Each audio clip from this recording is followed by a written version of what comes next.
Hello, dear readers. I am feeling a little bit under the weather today, so apologies for my husky tone.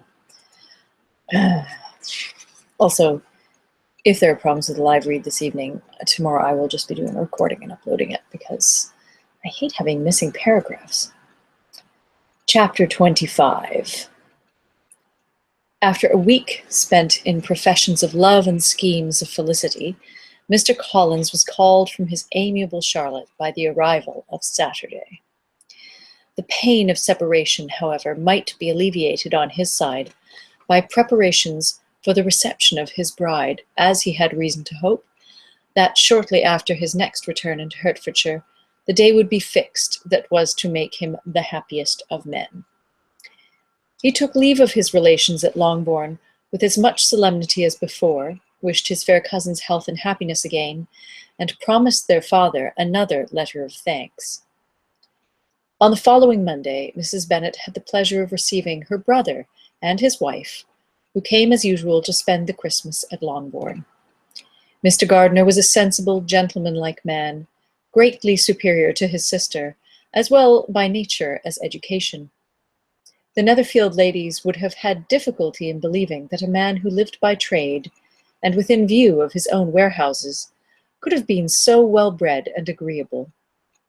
Mrs. Gardiner, who was several years younger than Mrs. Bennet and Mrs. Phillips, was an amiable, intelligent, elegant woman, and a great favourite with all her Longbourn nieces. Between the two eldest and herself especially, there subsisted a very particular regard. They had frequently been staying with her in town. The first part of Mrs. Gardiner's business on her arrival was to distribute her presents and describe the newest fashions. When this was done, she had a less active part to play. It became her turn to listen. Mrs. Bennet had many grievances to relate and much to complain of. They had all been very ill-used since she last saw her sister. 2 of her girls had been on the point of marriage, and after all, there was nothing in it. "I do not blame Jane," she continued, "for Jane would have got Mr. Bingley if she could.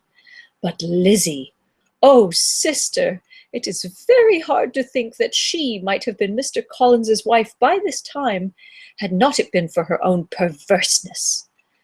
He made her an offer in this very room, and she refused him. The consequence of it is that Lady Lucas will have a daughter married before I have, and that Longbourn estate is just as much entailed as ever. The Lucases are very artful people indeed, sister. They are all for what they can get. I am sorry to say it of them, but so it is.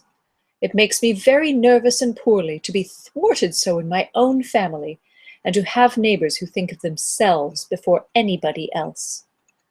However, your coming just at this time is the greatest of comforts, and I am very glad to hear what you tell us of long sleeves."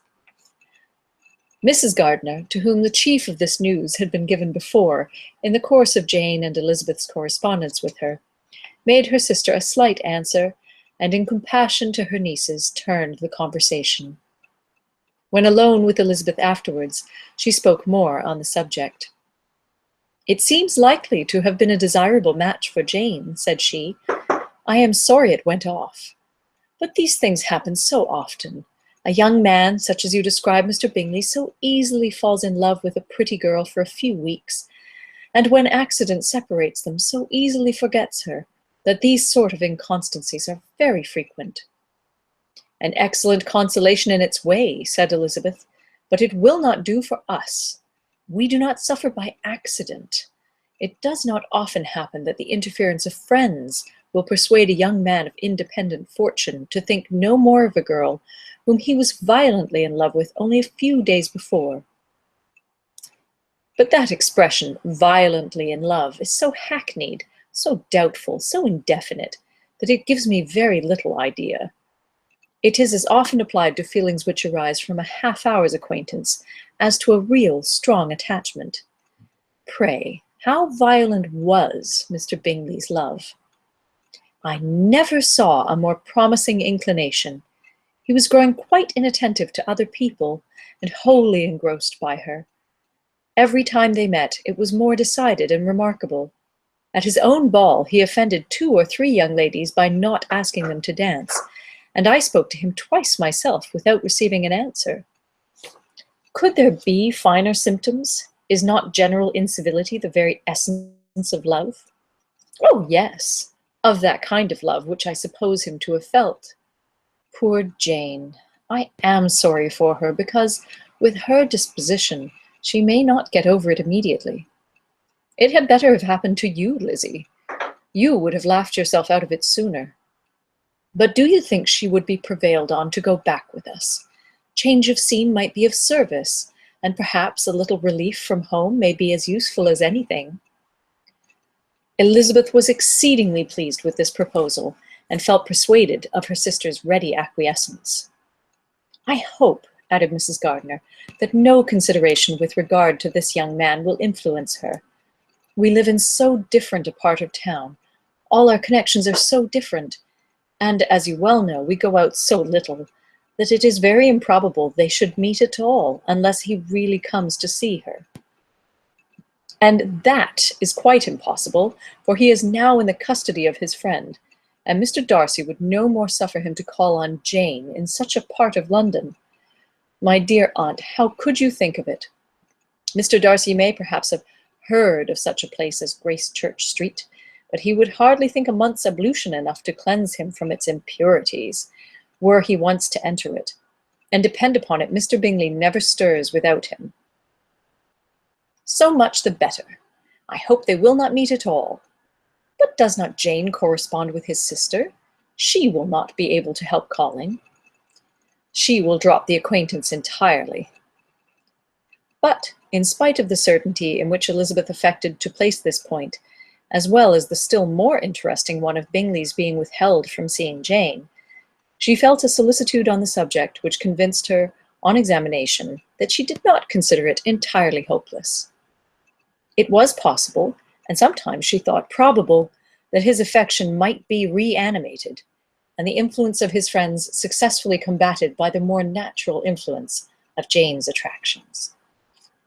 Miss Bennet accepted her aunt's invitation with pleasure, and the Bingleys were no otherwise in her thoughts at the time than as she hoped that by Caroline's not living in the same house with her brother, she might occasionally spend a morning with her, without any danger of seeing him. The Gardiners stayed a week at Longbourn, and what with the Phillipses, the Lucases, and the officers, there was not a day without its engagement. Mrs. Bennet had so carefully provided for the entertainment of her brother and sister that they did not once sit down to a family dinner. When the engagement was for home, some of the officers always made part of it, of which officers Mr. Wickham was sure to be one, and on these occasions Mrs. Gardiner, rendered suspicious by Elizabeth's warm commendation of him, narrowly observed them both. Without supposing them, from what she saw, to be very seriously in love, their preference of each other was plain enough to make her a little uneasy, and she resolved to speak to Elizabeth on the subject before she left Hertfordshire, and represent to her the imprudence of encouraging such an attachment. To Mrs. Gardiner, Wickham had one means of affording pleasure unconnected with his general powers. About 10 or a dozen years ago, before her marriage, she had spent a considerable time in that very part of Derbyshire to which he belonged. They had, therefore, many acquaintance in common, and though Wickham had been there little since the death of Darcy's father, 5 years before, it was yet in his power to give her fresher intelligence of her former friends than she had been in the way of procuring. Mrs. Gardiner had seen Pemberley, and known the late Mr. Darcy by character perfectly well. Here, consequently, was an inexhaustible subject of discourse.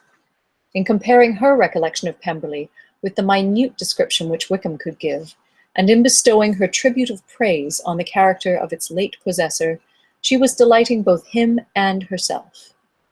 On being made acquainted with the present Mr. Darcy's treatment of him, she tried to remember something of that gentleman's reputed disposition when quite a lad, which might agree with it, and was confident at last that she recollected having heard Mr. Fitzwilliam Darcy formerly spoken of as a very proud, ill-natured boy.